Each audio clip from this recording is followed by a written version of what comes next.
Hello everyone.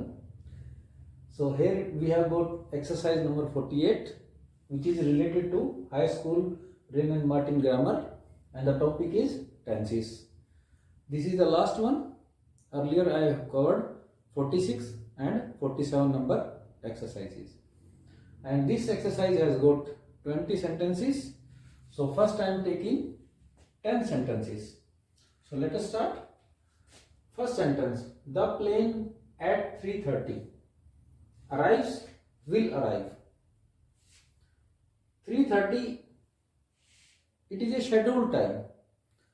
Time पहले से ही decided है. इट मीन्स ये एक प्लानिंग है, और प्लानिंग को हम करते हैं प्रेजेंट इंडेफिनिट से, या फिर प्रेजेंट कंटिन्यूअस से, या फिर फ्यूचर कंटिन्यूअस से. तो मेरे पास जो ऑप्शन है वो है प्रेजेंट इंडेफिनिट का ऑप्शन है और सिंपल फ्यूचर का ऑप्शन है. सिंपल फ्यूचर से हम प्लानिंग नहीं करते हैं, तो प्लानिंग करते हैं हम प्रेजेंट इंडेफिनिट, प्रेजेंट कंटिन्यूअस या फ्यूचर कंटिन्यूअस से. तो arrives becomes my correct answer. तो अराइव्स मेरा सही आंसर हो जाता है कि जो प्लेन है वो 3:30 पर पहुंचता है. ये उसका एक शेड्यूल है, और ये शेड्यूल भी हो जाता है प्लानिंग के अलावा कि रेगुलरली वो इस वक्त प्लेन पहुंचता है. तो चाहे ये शेड्यूल को ले लीजिए, चाहे आप एक प्लानिंग को ले लीजिए, दोनों सेंस में मेरा आंसर अराइव्स ही आता है. और मोरओवर इससे पहले मैं आगे बढ़ूं, आपको एक और चीज बता दूं कि ये जो एक्सरसाइज है इसके स्टार्टिंग में आप देखेंगे ऊपर लिखा हुआ मिलेगा choose the appropriate, I mean most appropriate और द करेक्ट आंसर. तो करेक्ट आंसर एक से ज्यादा भी हो सकते हैं, कहीं कहीं आप देखेंगे दोनों आंसर भी करेक्ट हो सकते हैं, लेकिन हमें चूज करना मोस्ट अप्रोप्रिएट. ठीक है, तो पहले का हमारे पास लॉजिक है ही. फर्स्ट का लॉजिक क्या है? We have got a planning और a scheduled activity, and for both the kind of things we are using simple present और present indefinite. So let us start with the second sentence. I will phone you, मैं आपको phone करूंगा. When, देखिए जहां पर when और आगे चल के आप देखेंगे अनलेस, ये सेंटेंसेस जहां पर आते हैं वहां पर आप सिंपल प्रेजेंट का यूज जरूर पाएंगे.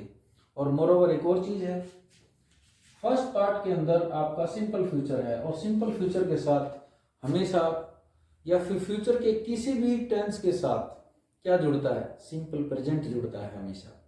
वो आप देखिए combination of sequence of tenses video मेरा, आपको और क्लियर होगा कि मैं आपको फोन करूंगा जब आप, अब मैं ढूंढूंगा अपना फ्यूचर के साथ सिंपल प्रेजेंट. तो ये मेरा सिंपल प्रेजेंट है, ये मेरा फ्यूचर है. तो माय आंसर बिकम्स कम्स, कि मैं आपको फोन करूंगा जब वो वापस आते हैं, यानी जैसे ही वो वापस आते हैं मैं आपको फोन करूंगा. अच्छा, अगर विल कम लिखें तो क्या हो जाता है? तो क्या कोई रॉन्ग सेंटेंस हो जाता है? सेंटेंस रॉन्ग नहीं होता, मीनिंग चेंज हो जाता है. मीनिंग तब क्या होगा? देखिए, अगर मैं कहूं आई विल फोन यू, मैं आपको फोन करूंगा व्हेन ही विल कम, ये आंसर हो जाएगा उस क्वेश्चन का कि वो कब आएंगे. अगर मैं कहता हूं आपसे कि जब वो आ जाएं तो मुझे बता देना, यानी जैसे वो arrive, whenever he arrives inform me, तो आप क्या कहते हैं? When he comes back I will inform you. और अगर आपसे पूछा जाए कि वो कब आएंगे, किस समय पर आएंगे, तो आप क्या कहेंगे? व्हेन ही, मैं आपको फोन करूंगा जब वो आ जाएंगे, यानी जिस समय पर आ जाएंगे. तब सेंस ये चली जाती है. ओके, तो नेक्स्ट देखते हैं. When I get home, when I get home, देखिए फिर से व्हेन आ जाता है. अब आपके सेंटेंस में आप जब भी देखेंगे जहां पर when, unless, as soon as, if, before, after, as soon as, ये वर्ड्स जब आते हैं आपके पास, तो आप हमेशा देखना आपका सेंटेंस का एक पार्ट 100% सिंपल प्रेजेंट में होगा ही होगा.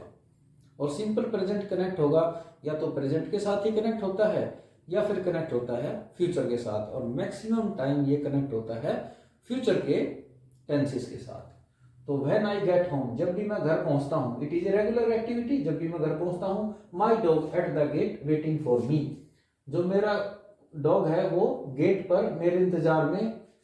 अगर मैं कहूं सिट्स, तो इसका मतलब होगा कि वो हर रोज बैठता है. तो मैं इस सेंस में आंसर दे रहा हूं कि जब भी मैं घर जाता हूं तो मेरा कुत्ता हर रोज मेरे इंतजार में घर पे बैठता है, दरवाजे पर बैठता है।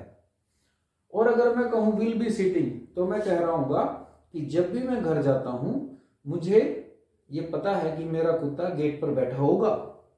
I expect a future happening. और वैसे भी हमें पता है जब मेरा एक पार्ट सिंपल प्रेजेंट में है तो दूसरा फ्यूचर में मुझे एक्सपेक्ट करना है। तो will be sitting will be my answer, कि मैं एक्सपेक्ट कर रहा हूं कि मेरा कुत्ता गेट पर मेरे इंतजार में बैठा होगा। I dash the Joshi's this evening, ये तो बिल्कुल क्लियर कट है कि इस इवनिंग मैं क्या कर रहा हूं, मैं जोशी से मिलने जा रहा हूं, आई एम विजिटिंग देयर। ठीक है, तो ये तो बिल्कुल क्लियर कट है कि आज शाम की मेरी एक्टिविटी ये होने वाली है। ठीक है, हाँ विजिट से अगर मैं जाता हूं तो सिंपल प्रेजेंट है, सिंपल प्रेजेंट से भी प्लानिंग होती है। लेकिन मैं क्या कह रहा हूं, दिस इवनिंग, मैं भी बता रहा हूं कि ये नियर फ्यूचर के अंदर मैं ये एक्टिविटी करने वाला हूं। तो यहां पर मुझे चूज करना होता है मेरा प्रेजेंट इंडेफिनाइट और प्रेजेंट कंटिन्यूअस में से, और दोनों को दोनों फ्यूचर की प्लानिंग ही बताते हैं, नियर फ्यूचर की प्लानिंग बताते हैं। अब यहां पर मुझे दोनों ही मिल गए, फिर भी मैं कंटिन्यूअस को क्यों चूज करता हूं? जब एक्टिविटी होने जा रही है कोई, तो आप हमेशा ध्यान रखिए दोनों के अंदर आप प्रेजेंट कंटिन्यूअस को प्रेफरेंस दीजिए प्रेजेंट इंडेफिनिट के ऊपर। जब आपको दोनों वही टेंस मिल गए, दोनों के दोनों टेंस उस एक्टिविटी को कह सकते हैं जो कि नियर फ्यूचर की है, तो आप चूज करिए प्रेजेंट कंटिन्यूअस को प्रेजेंट इंडेफिनिट की बजाय। अच्छा, क्यों चूज करिए? ये डिपेंड करता है यूसेज के ऊपर, यानी कोई चीज किस तरीके से, यानी ग्रामर के कोई आर्टिकल किस तरीके से यूज हो रहा है, कोई भी चीज ग्रामर की हम यूज ज्यादा किस तरीके से कर रहे हैं। अभी हम देखते हैं कि प्रेजेंट कंटिन्यूअस नियर फ्यूचर की ऐसी प्लानिंग के लिए ज्यादा यूज होता है इंस्टेड ऑफ प्रेजेंट इंडेफिनिट। लेकिन प्रेजेंट इंडेफिनिट से भी वो गलत नहीं होगा। अगर आप विजिट भी लगाते हैं यहाँ पर एम विजिटिंग की बजाय, तो भी आपका सेंस सही आ जाती है। But we have to choose the most appropriate answer, so the most appropriate answer will be am visiting. Next देखते हैं, लुक। लुक मतलब आप बोल रहे हैं, यानी एक्टिविटी जब आप बोल रहे हैं तभी हो रही है। Look at those black clouds, उन काले बादलों को देखिए। It will rain, it is going to rain. अब यही है, फिर से वही ऊपर वाली बात आई, क्या होने वाला है। अगर मैं विल रेन कहता हूं तो ये मेरा फ्यूचर इंडेफिनिट है। फ्यूचर इंडेफिनिट से तो हम बताते नहीं कि जो एक्टिविटी होने वाली है, फ्यूचर इंडेफिनिट से तो हम उन चीजों को बताते हैं जो ऑटोमेटिकली होती हैं या फिर जिनके बारे में हम गैस करते हैं, अंदाजा लगाते हैं। तो हमारे सेंटेंस के अंदर परहैप्स वर्ड आ जाता है, तो आप सिंपल फ्यूचर को यूज कर सकते हैं। तो यहां पर मैं क्या करूंगा, मेरी नियर फ्यूचर फिर से आ गया, near is going to rain, present continuous, same यहाँ पर प्रेजेंट कंटिन्यूअस। यहाँ पर भी आप इवनिंग में विजिट करने वाले हैं और यहाँ पर भी बरसात होने वाली है। ओके ओके, तो will rain will not be your answer, it is going to rain will be your answer. हाँ, अगर मैं यहां पर लिख दूं परहैप्स, अगर मैंने परहैप्स लिख दिया यहां पर, छोटा छोटा है परहैप्स, ठीक है, अगर मैं परहैप्स लिख देता हूं तो मेरा answer will rain will B correct, तो विल रेन करेक्ट हो जाएगा, क्योंकि परहैप्स एक कंजेक्चर देता है, एक आइडिया, गैस वर्क देता है, और गैस वर्क में हम फ्यूचर इंडेफिनिट को यूज करते हैं। नेक्स्ट देखिए, the train before we reach the station. देखिए फिर से वो वर्ड आ गया ना, जैसे मैंने बताया था बिफोर, अनलेस, ये इसका एक हिस्सा वी रीच द स्टेशन, एक हिस्सा मेरा सिंपल प्रेजेंट के अंदर है, तो दूसरा क्या होगा, फ्यूचर का कनेक्ट कर दीजिए, कुछ देखना, the train will have arrived, future कर दीजिए। तो इस चीज को मैं विल लिख भी देता हूं ऊपर, ताकि आपको याद रहे। प्रेजेंट इंडेफिनिट के साथ आप प्लस में फ्यूचर को करते चले जाइए, तो भी आपको एक आइडिया मिल जाता है कि मेरा करेक्ट आंसर कौन सा आएगा। तो इस चीज को ध्यान रखिए। चलिए नेक्स्ट देखते हैं। अच्छा, मीनिंग इसका, the train will have arrived, train पहुंच चुकी होगी before we reach the station, इससे पहले कि हम स्टेशन पहुंचते हैं उससे पहले ट्रेन वहां पर पहुंच चुकी होगी, यानी ये काम हो चुका होगा। ठीक है। और अगर मैं अराइव्स कहूं तो इसका मीनिंग क्या आ जाता है? इसका मीनिंग तभी आएगा द ट्रेन अराइव्स, यानी ट्रेन पहुंच जाती है, before we reach the station, इससे पहले कि हम स्टेशन पहुंचते हैं उससे पहले ट्रेन पहुंच जाती है। It means it is a regular activity, हमेशा ऐसा होता है कि ट्रेन हमसे पहले ही पहुंचती है, तब मीनिंग ये आ जाता है। नेक्स्ट देखते हैं परहैप्स। देखिए अब आ गया परहैप्स। परहैप्स आ गया तो मुझे सोचना ही नहीं, मुझे सेलेक्ट करना है सिंपली सिंपल फ्यूचर या future indefinite. Perhaps we will visit, ठीक है, ये भी लिख देता हूं मैं। जहां पर आपको परहैप्स आ गया तो समझ लीजिए आपको चूज करना है future indefinite.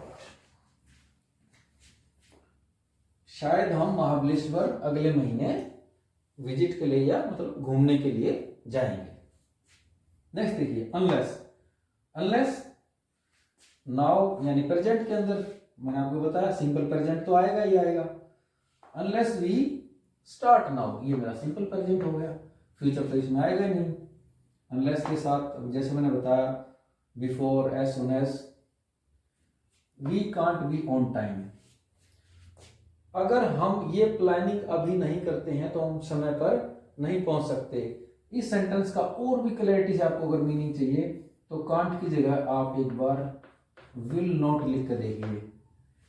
Unless we start now we will not be on time. अब देखिए फ्यूचर प्लस में प्रेजेंट इंडेफिनेट, तब आपको और अच्छे से समझ में आ जाता है। यानी हमें फ्यूचर अभी, फ्यूचर के लिए अभी से हमें प्लानिंग करनी है अभी प्रेजेंट के अंदर, ताकि हम समय पर पहुंच पाए। Next sentence, I dash into town later on, ठीक है, do you want a lift, तो ये सिंपल प्रेजेंट है तो सिंपल प्रेजेंट को मैं यहां पर अवॉइड कर देता हूं दोनों, यहां हालांकि फुल स्टॉप है बट सेंटेंसेस आर कनेक्टेड।